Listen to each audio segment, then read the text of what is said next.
Hola, Dios les bendiga. Bienvenidos a la clase de educación cristiana del Colegio de Teología, ¿verdad? Yo voy a estar compartiendo con ustedes y vamos a estar desarrollando esta materia. Educación cristiana es una materia básica, ¿verdad? Para nosotros, los que podamos en algún momento compartir con otros acerca de Dios. Educación cristiana nos va a enseñar, ¿verdad? Muchísimo, y algunos nos va a hacer recordar algunas cosas que ya tenemos, pero que no las hemos aplicado, ¿verdad? Aquí dice conocimientos generales de educación cristiana. Lo que vamos a hacer es ir leyendo la separata, dando una pequeña explicación acerca de lo que contiene el material que le ha sido entregado a ustedes. Luego dice que presenta la educación cristiana y dice que esta presenta cómo organizar y dirigir el ministerio de la educación en la iglesia local, cómo identificar las características, necesidades y estilos de aprendizaje a diferentes tipos de edades. Además de que es el arte de instruir usando diferentes métodos, ¿verdad? Y estrategias, podemos decir, técnicas.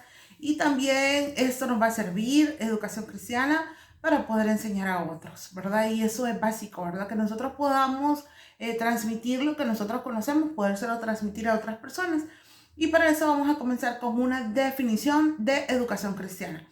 Dice que son dos palabras y dos términos muy importantes que juntos, ¿verdad?, hacen algo sumamente bonito, donde dice la educación cristiana toma dos ideas, ¿verdad?, de diferentes áreas, que es la teología y la educación.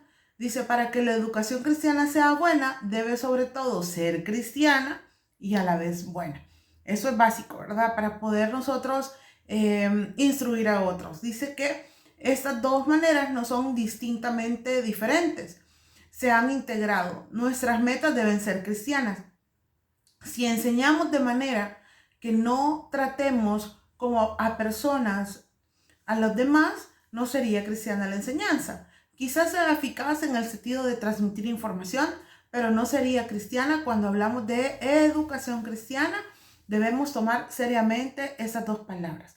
¿Qué significa? Si yo voy a tratar bien a las personas, ¿verdad?, tal como el trato que se merecen las personas, eso significa que yo voy a dar una buena educación, pero no solamente tiene que haber eso, sino que tiene que haber el hecho de que yo pueda enseñar teología también al mismo tiempo para conformar lo que es la educación cristiana.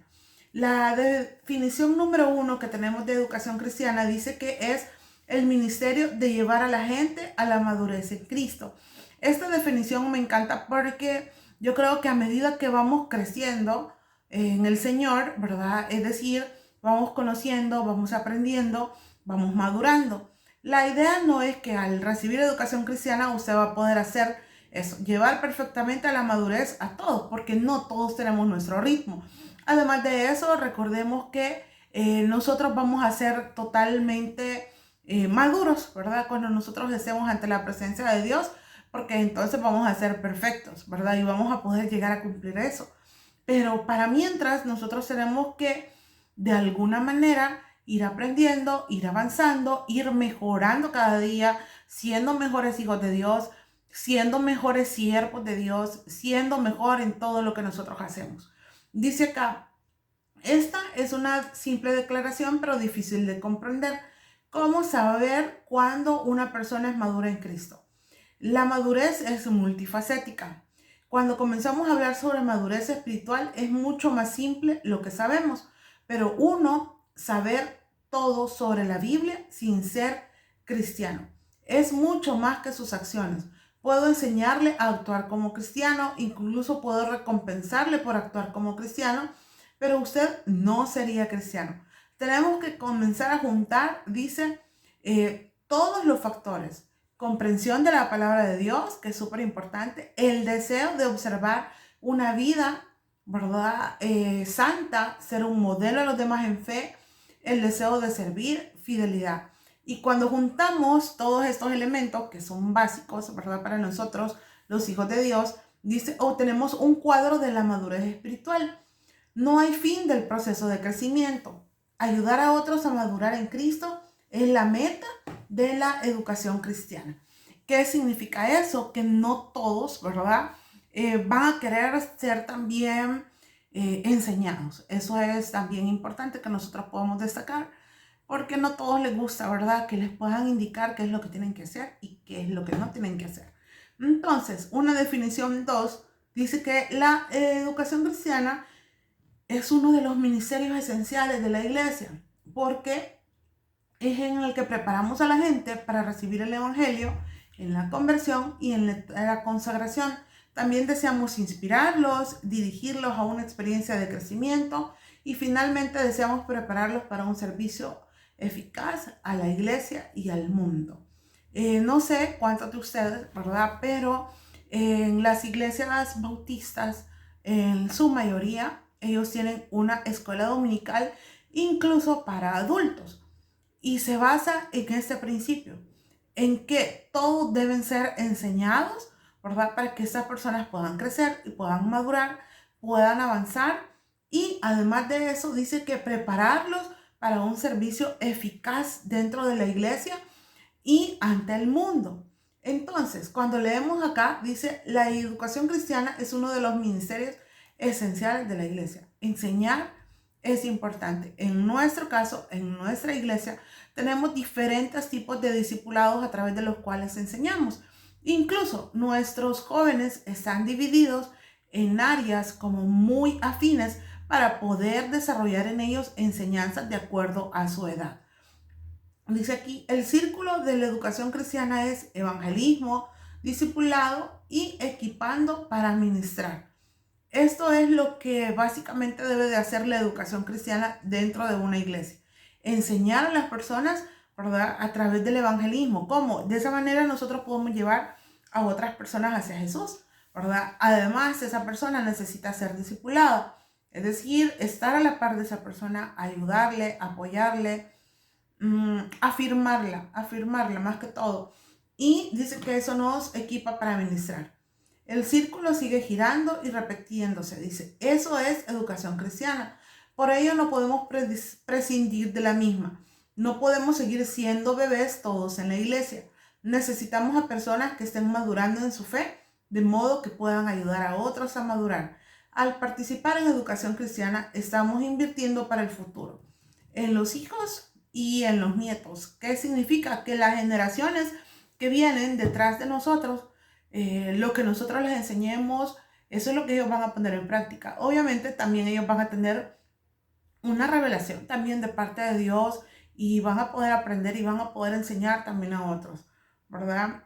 Pensemos, dice, cuando nosotros, ¿dónde estábamos? Más bien dicho, hace 4 o 5 años y cuánto hemos crecido en la vida y hasta hoy y cómo ha ocurrido. Porque alguien nos presentó a Cristo y nos ayudó a consagrarnos a Él, nos animó a crecer y nos capacitó para servir. Y esto así funciona. Entonces, la educación cristiana hace eso, poder enseñarnos a cómo llevar a otros a que puedan crecer en el Señor. Definitivamente que eso es grandioso, ¿verdad? Poder venir y participar de esta parte, ¿verdad? Porque hay gente que se acerca a nosotros y necesita ser guiada, necesita ser, como decimos, darle sus empujoncitos para que vaya avanzando en el camino del Señor. Dice que hay unos 3 contextos de educación cristiana. ¿Cómo aprendemos a ser cristianos?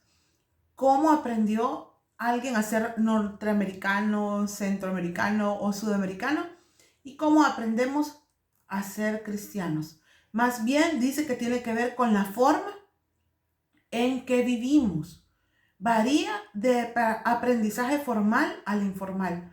Todas estas áreas son importantes para la educación cristiana, ¿verdad? Y se desarrolla en 3 contextos. La educación formal, ¿verdad? Es la que nosotros practicamos en la escuela, en lecciones, tenemos un maestro, un currículo y las clases que recibimos, vea, la normal. Está la educación informal, que esta es la que no se desarrolla en un aula, sino que es intencional y no aprendemos a conducir en un auto en la escuela pública, ¿verdad? Alguien más nos enseñó. Entonces, esa persona que enseñó, ¿verdad?, a manejar, no era alguien que formaba parte de una educación. No todos han aprendido a manejar o hemos aprendido a manejar, pero es parte de la enseñanza que nosotros podemos recibir de una manera informal. Y está la formación, que esta es la que ocurre en compañía de otros. Ocurre naturalmente. Nuestros padres, dice, no nos enseñaron formalmente a ser americanos, ¿verdad? A saber que somos centroamericanos, por así decirlo, sino que lo aprendimos al vivir en compañía de otros. Saber que somos salvadoreños nos ayudó a vivir en este país y estando con otras personas que son de nuestra misma nacionalidad. Dice, en la educación cristiana se necesitan los tres contextos para aprender el significado de ser cristiano. Juntos llegamos a ser cristianos y ese es el poder de la iglesia. Nuestra vida en la comunidad nos moldea. Hay poder en lo que hacemos, en nuestras palabras, valores y acciones. Somos formados en términos de lo que significa ser cristiano, pero en ocasiones no pensamos en ello porque no es formal. Pero cada vez que la iglesia se reúne, estamos siendo cristianos más y más. Y esa frase me encantó porque yo creo que todos ponemos un esfuerzo en ser enseñados, ¿verdad? Venimos a la iglesia cada domingo, queremos aprender. Hay muchos que tienen sus anotaciones, ¿verdad? Acerca de lo que dijo el pastor o la pastora y luego van a verificar o leen nuevamente y aprenden. Hay personas que de verdad están sumamente interesadas e involucradas, ¿verdad? En querer aprender y en querer hacer mejor las cosas. Luego tenemos acá donde dice formación, que es una definición de formación. Dice que es el proceso intencional de edificación de los niños, ¿verdad? Dentro de una comunidad de fe cristiana y de asimilación de adultos que están entrando en la comunidad de fe cristiana por primera vez. Esa formación significa que de alguna manera tanto niños como adultos se van a adaptar a una comunidad. Hay 8 formas en que ocurre la formación. Uno, tenemos ritos o tradiciones de la comunidad. Nuestros rituales nos moldean. ¿Cuáles rituales, verdad, caracterizaban a nuestra familia? Por ejemplo, puede ser las tradiciones de días de fiesta, vacaciones, ocasiones especiales. Entonces, yo creo que todo eso nos enseña, nos forma a nosotros, saber de que se deben de celebrar cumpleaños, que es parte, ¿verdad? Estar cerca de nuestra familia, es parte del logro de alguien de la familia, también es parte de los rituales que nosotros podemos tener como familia. Luego está el medio ambiente, que dice que nuestro medio ambiente nos forma en 2 grandes áreas. En un clima emocional y en el espacio. Dice, ¿has estado en algún lugar que te pareció frío? No se me acerque. ¿No has oído esto? No se me acerque. Cuando viajo en el metro vamos muy juntos todos, pero no siento el calor humano emocionalmente con ninguno de ellos. Obviamente que no, ¿verdad? Porque si nos sentamos cerca de alguien, ¿verdad? Que no conocemos, igual no vamos a sentir el mismo calor humano que aquí se menciona que estando con la familia, ¿verdad? Entonces, veamos, dice el espacio. ¿Qué dice el arreglo de un aula sobre la filosofía de la educación?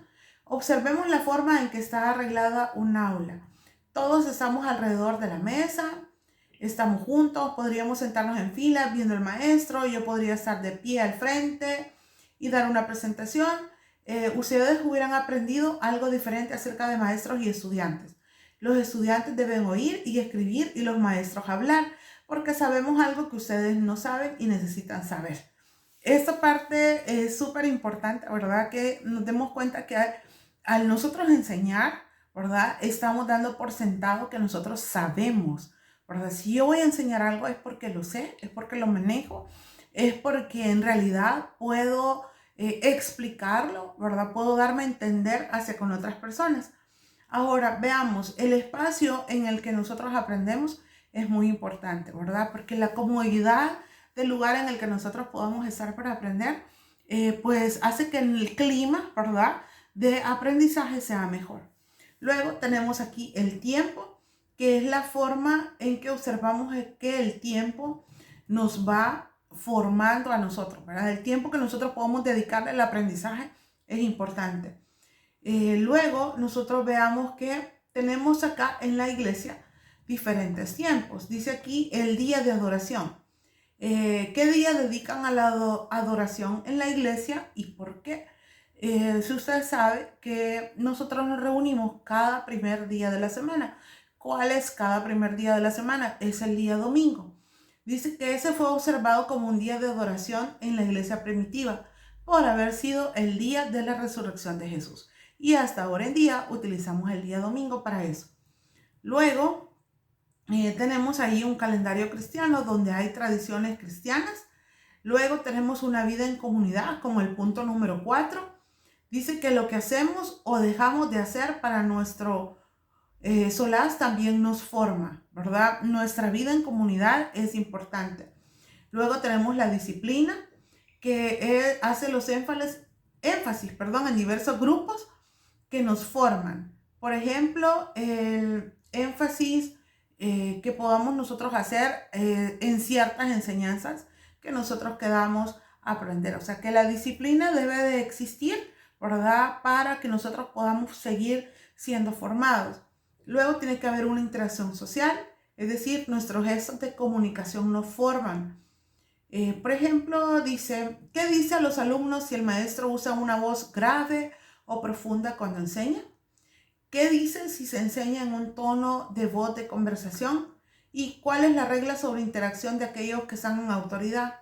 La Biblia dice que quienes ejercen autoridad de la iglesia no deben actuar como amos, más bien deben actuar como siervos. Es decir, de la manera en cómo nosotros interactuemos con las personas también eso ayuda a que la persona aprenda. Luego tenemos modelos. Los modelos también nos forman. Luego tenemos un vocabulario, que eso es sumamente importante porque yo creo que no todos, ¿verdad? A veces conocemos muchas palabras. A mí me pasa, ¿verdad? A veces hay palabras que mencionan que me dejan así como qué es o cómo o qué, pero yo creo, ¿verdad? Que si nosotros tomamos en cuenta estos ocho momentos, ¿verdad? O tiempos que nos ayudan para formarnos, es sumamente importante que nos demos cuenta nosotros, ¿verdad? ¿Cómo aprendemos? O sea, de esa misma forma pueden aprender otras personas. Educación cristiana nos va a ayudar a eso, a prepararnos para poder enseñar a otros. Incluso nos va a ayudar a nosotros para poder mejorar, ¿verdad? Nuestra manera de poder enseñar. Gracias por llegar hasta acá y nos vemos en la siguiente clase. Bendiciones.